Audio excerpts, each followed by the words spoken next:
মেয়ে আসলো, এসে নাচলো, ঢং গান করলো, এটা বিচার গান না, এটা বাউল গান না। মেকআপ দিয়ে এটা বিচার গান বলা হয় না। দেশে অপসংস্কৃতি আরম্ভ হয়েছে। অলিয়া উলিয়ার দরবার যেগুলি আছেন, উন্নত করবো, আপনারা খেয়াল করেন। কাদেরকে দিয়ে বায়না করে গান গাচ্ছেন, কি গান গাচ্ছে তারা? এটা কি আল্লাহ রাসূলের গান, পীর মুর্শিদের গান, খাজা বাবার গান, ওমর টানদের গান, অলি আল্লাহর গান? এই কথা ছিল বাংলাদেশে এই সংস্কৃতি, বিশ্ব ঐতিহ্য বাংলার এই বাউল গান। যে গানকে স্বীকৃতি দিয়েছে জাতিসংঘের ইউনেস্কো, যে পৃথিবীর শ্রেষ্ঠ সংস্কৃতি হচ্ছে বাউল গান, সেই গান কি এই গান এভাবে করার কথা ছিল বাংলাদেশে? ছিল না। কথা পরিবর্তন হন।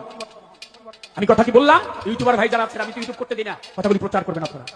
আমাদের দেশের অরিজিনাল যে সংস্কৃতি, সেটা চাই অপসংস্কৃতি ধ্বংস হয়ে যাক।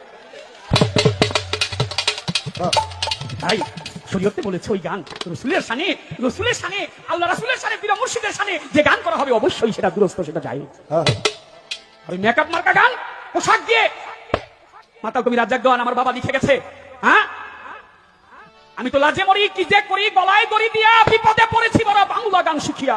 ভেবেছিলাম গানের জগৎ খুবই একটা ভালো, গান শিখিব, বাউল হবো, জ্বালবো গিনের আলো। দেখলাম বাউল হইয়া গানে গিয়া কপাল বড় পোড়া, এই গান গেয়ে